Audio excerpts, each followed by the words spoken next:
La Dour est très capricieuse. Vous voulez l'arrêter là, elle va passer à côté. Les anciens, ils savaient que ça débordait 2-3 fois à l'hiver et c'était comme ça. Il n'y a pas 36 solutions. Il faut employer les grands moyens. Aujourd'hui, quelqu'un qui peut dire qu'il va la maîtriser et dire qu'elle passera toujours là, je ne pense pas qu'il soit né. On a fait des travaux, pas toujours intelligemment. Une année, protéger un coin et l'année d'après, passer à 50 mètres plus loin. Moi, ce qui m'inquiète, c'est quand j'entends dire qu'on ne fera plus de digues. Ça déborde plus, puisque le lit s'est approfondi, ça érode, quoi. Mais il faut prendre conscience des erreurs qu'on fait. La Dour, elle n'a pas de problème. Je pense que les problèmes, ils sont bien dans notre tête.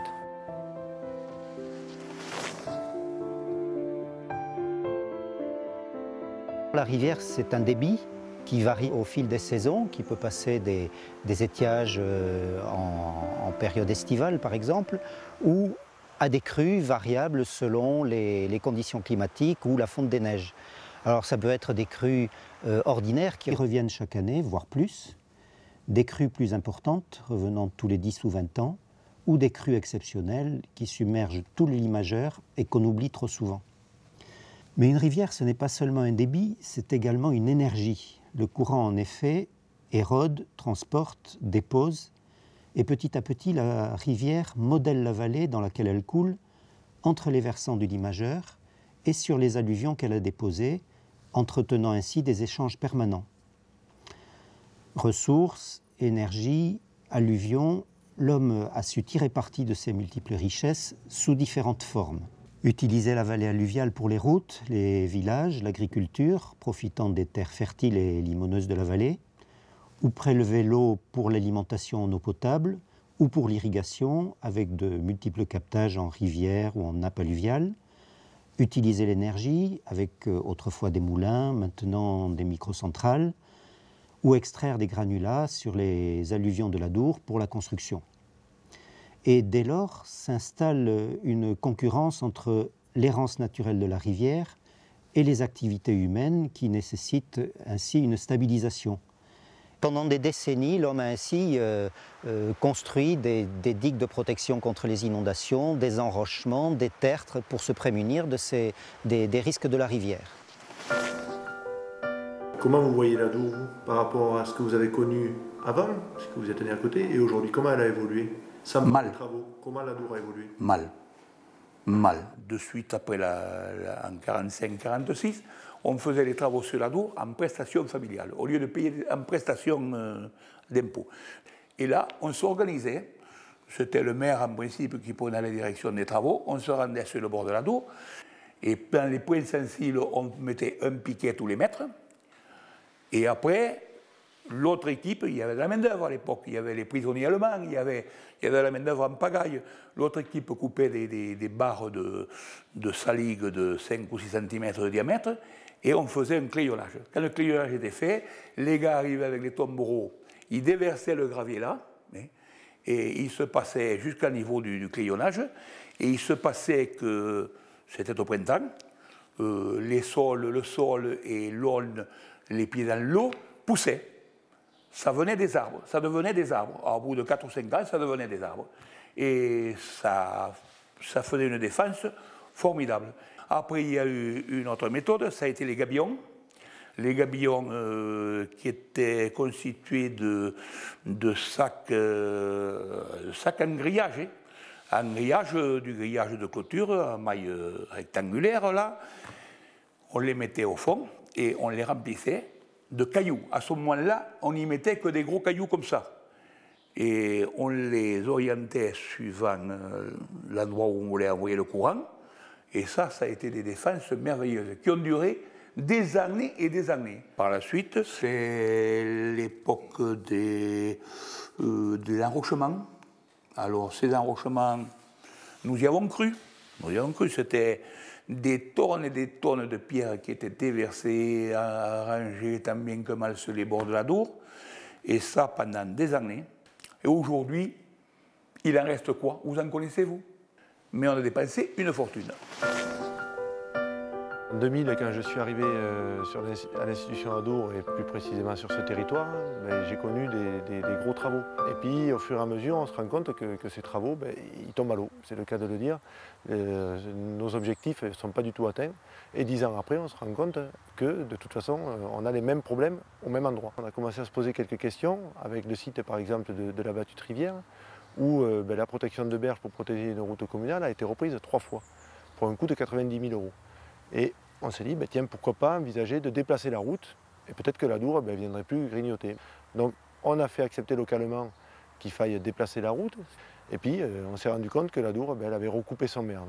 Donc là, on s'est dit, peut-être que ça serait beaucoup plus intelligent d'avoir une réflexion globale, éviter de vouloir protéger partout, et par contre ailleurs, essayer de définir un espace de mobilité acceptable, tout en tenant compte du fonctionnement du cours d'eau, des enjeux de sécurité publique et d'intérêt généraux.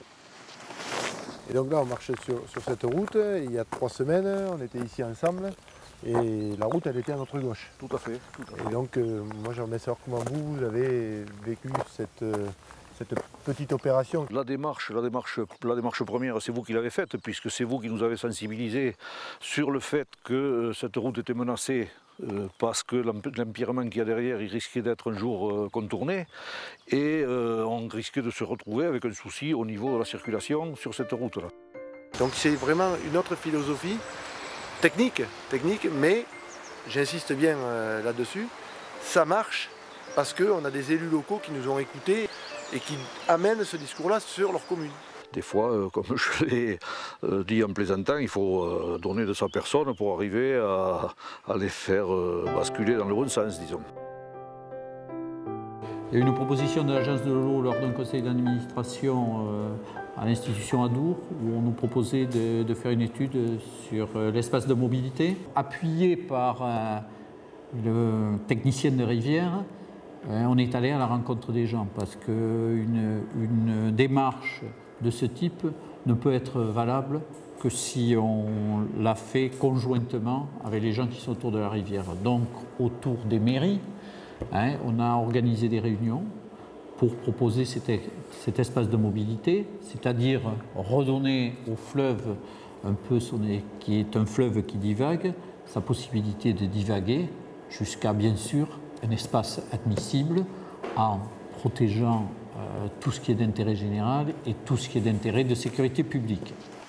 La prise en compte de l'espace de mobilité sur l'Adour, d'un point de vue technique, elle se fait à partir de documents anciens, donc documents géologiques, cartes géologiques, sur lesquelles on va retrouver les alluvions anciennes qui ont été détectées sur le terrain par les géologues et qui représentent l'emprise des anciens tracés du fleuve. Là-dessus, on va affiner l'étude à partir des cartes. Donc là, on peut partir des cartes d'état-major de la fin du 19e siècle. Puis on peut être de plus en plus fin sur les aspects historiques à partir des photographies aériennes de l'IGN, dont les premières campagnes datent fin des années 40 jusqu'à nos jours, avec un renouvellement tous les 5 ans. Et à chaque épisode, on peut tracer l'emprise du cours d'eau et en superposant toutes ces emprises, délimiter ce qu'on appelle l'espace de mobilité fonctionnelle. Pour déterminer l'espace de mobilité fonctionnelle, ça c'est quelque chose qui est technique et scientifique. À partir de là, on a lancé une étude, on s'est appuyé sur un bureau d'études qui nous a défini l'espace de mobilité fonctionnelle, donc comment l'Adour s'est comporté sur les 100 voire 150 dernières années, et puis on a déterminé un fuseau. Une fois ce fuseau déterminé, donc il ne tenait pas compte des enjeux de sécurité publique et d'intérêt généraux, on a été vers les communes, lancer une phase de concertation pour voir avec eux comment on pouvait déterminer ensemble un espace de mobilité admis qui lui tiendrait compte des enjeux socio-économiques en particulier. Si on parle clair, le problème était là, vous avez des parcelles agricoles qu'on a protégées jusqu'à aujourd'hui et qu'on ne va pas protéger demain. Donc ce n'était pas un pari gagné. Sauf qu'on n'est pas arrivé vers les populations en disant « voilà, l'espace de mobilité, c'est ça, voilà ce qui va vous tomber dessus ». Ce n'est pas quelque chose qui arrive de l'Europe où on leur dit « voilà, l'Europe nous demande ça et nous, l'agence de l'eau et l'institution, on va vous imposer ça ». C'est arrivé par la base. On est arrivé à leur dire « en effet, on a des contraintes. Aujourd'hui, on ne peut pas continuer comme on faisait parce que ça ne marche pas et puis parce que le contexte réglementaire et financier a évolué. Donc on vient vers vous pour voir comment on peut faire pour trouver une solution commune. Mais c'est vous qui allez nous proposer ces solutions-là. Donc quand on a été vers les propriétaires, on ne savait absolument pas qu'une des solutions, ça allait être de l'acquisition foncière. C'est eux qui nous ont dit, ben, c'est vrai que nous, on est quand même souvent embêtés sur nos parcelles, on sème le maïs et puis on prend les crues derrière, donc derrière on a un coût.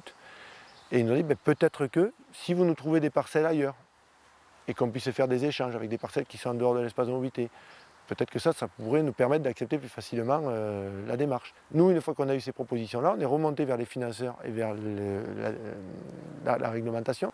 On a dit, ben, voilà ce qui est proposé. Et qu'est-ce que vous êtes prêts à prendre dans cette démarche-là? Et après, c'est des allers-retours pour trouver les meilleurs compromis entre ce qui est finançable et ce que les gens souhaitent.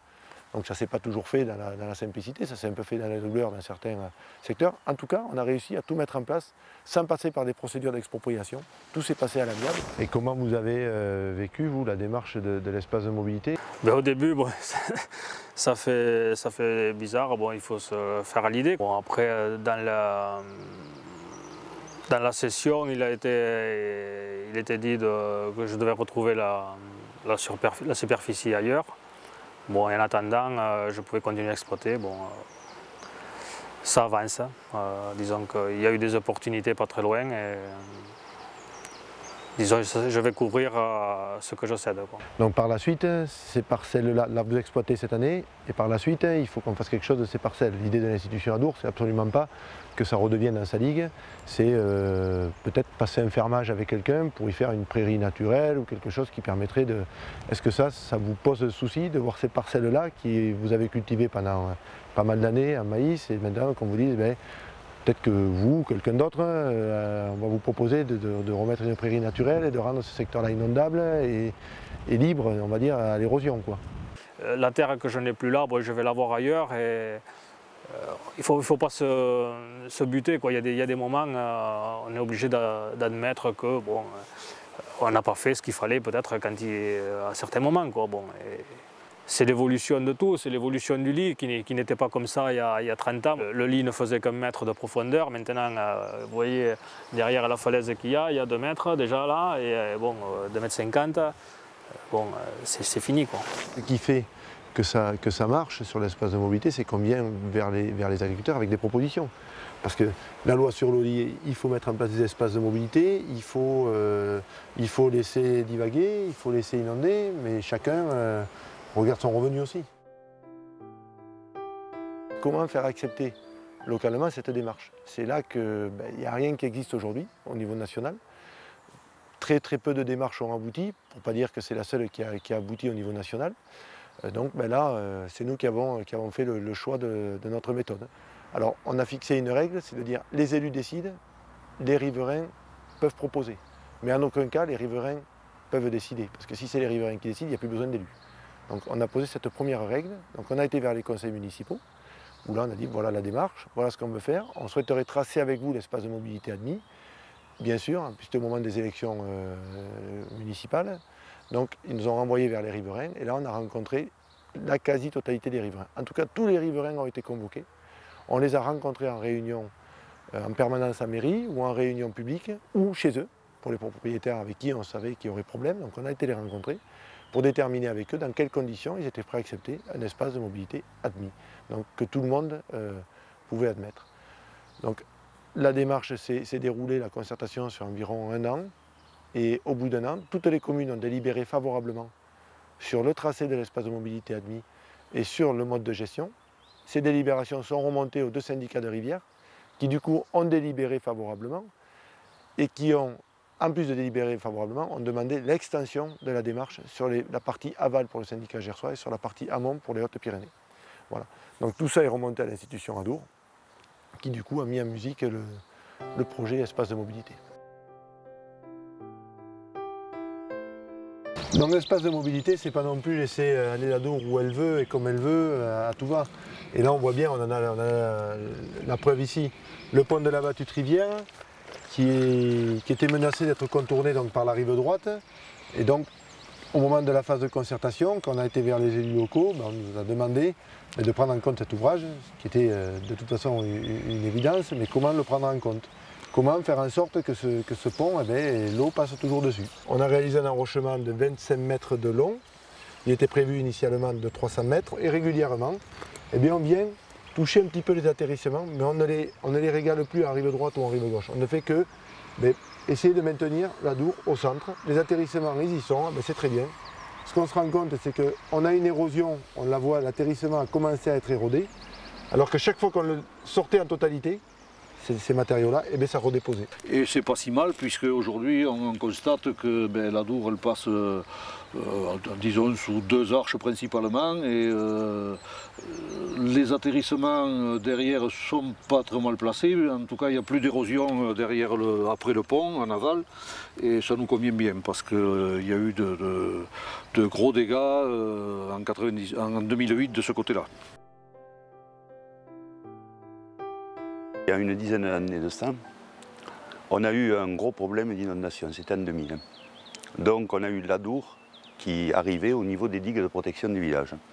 Il s'est avéré qu'à ce moment-là, on a eu très peur, c'était le jour de la fête locale, je m'en souviendrai. Donc il y avait un bal ici, sur le village, et on n'a pas évacué, mais c'était limite, quoi. On avait l'Adour au niveau de la digue. L'Adour a rejoint la Rosse et a traversé des champs qui étaient cultivés. Quand je suis arrivé à mon premier mandat, il y avait des digues de protection qui étaient faites en bord d'Adour. Et annuellement, pratiquement, pas annuellement, mais tous les 2 ou 3 ans, on était obligé de refaire ces digues parce qu'elles étaient emportées. Donc il s'est avéré qu'à ce moment-là, on avait pris contact avec pas mal de personnes, dont l'institution Adour, et on avait exposé nos problèmes à ce moment-là des risques d'inondation. Donc là-dessus, s'est monté un projet de protection, et ce projet a vu le jour en 2010. Voilà. Les digues de protection ont été mises à la limite des crues, je veux dire, d'une quinzaine d'années ou une vingtaine d'années. Donc logiquement, l'Adour arrive jusqu'à ces digues, mais sans trop de dégâts. Bon, c'est vrai qu'au milieu, il y a obligatoirement des terres agricoles, mais bon, ici c'est une habitude que les gens ont toujours eu des inondations par rapport à l'Adour. Quand on a fait les digues de protection, les agriculteurs locaux étaient d'accord pour que ça se fasse aussi. Bon, après, c'est l'institution qui a géré les problèmes d'échange de terres, avec la SAFER de remplacement de parcelles, d'achat si jamais l'agriculteur voulait vendre ou le propriétaire voulait vendre, pour éviter justement tous ces problèmes de surenchère. Donc je peux dire que sur le village, sur notre village, ça s'est assez bien passé, quoi. Bon, moi en tant qu'agriculteur, on était au courant de ce qui allait se passer, de l'étude qui a été faite. Mais pour moi, la concertation a été faite plus entre l'institution Adour et les élus. Et n'a pas tenu compte, parce qu'il faut le dire aussi, parce que quand il y a eu l'enquête publique, il y a eu quand même des réclamations, quoi, des observations, disons, qui n'ont pas été retenues. Alors moi je pense que s'il y avait une concertation plus ouverte, quoi, disons, entre propriétaires, institutions et élus, il y aurait, à mon idée, il y aurait eu moins de problèmes au niveau de la digue amont. Au niveau du calendrier, la démarche elle a été lancée en 2005 où on a commencé à se poser des questions sur la route communale de la Battue-Rivière. En 2005, donc, une étude globale a été lancée pour déterminer ces espaces de mobilité qui a duré un peu plus d'1 an. Donc on se situe aux alentours de 2006, fin 2006. En 2007, début 2007, on lance la concertation avec les communes. Cette concertation a duré 1 an. Donc on est en 2007, mi-2007. Là, on a commencé à rédiger le programme de DUP, DIG, autorisation loi sur l'eau. Donc c'est toute la procédure réglementaire qui permet de donner une valeur juridique à notre projet.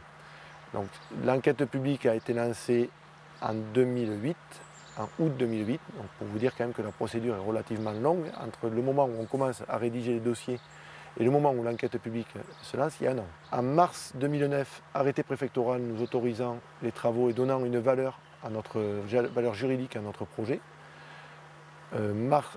Août 2009, premier coup de pelle, où là on commence à déplacer à plus grande envergure, donc les terres d'Isoge, une autre route communale à la Battue-Rivière, des canaux, où on fait aussi de la protection de berges.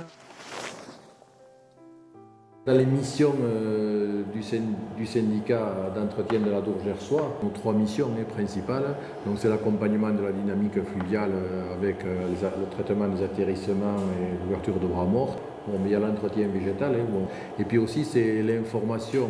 Et là, on a vraiment un rôle qui est peut-être négligé dans un syndicat ou qu'on ne met pas assez en avant, mais qui me paraît important. Et ça me paraît d'autant plus important qu'on veut raisonner globalement en termes de bassin versant et sur tout l'ensemble du territoire des communes ou des communautés des communes.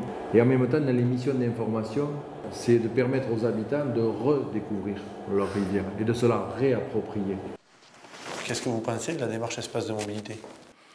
Eh bien, je pense, j'y ai réfléchi longtemps. Dans un premier temps, j'étais pas très favorable parce que je n'avais pas très bien compris la démarche. Puis après, j'ai observé ce qui a été fait entre les Hautes-Pyrénées et Riscle. J'ai eu l'exemple d'Isorge puisque je connais bien Isorge. Et là, je me suis rendu compte que c'était une opération qui était indispensable pour les agriculteurs de la rivière basse.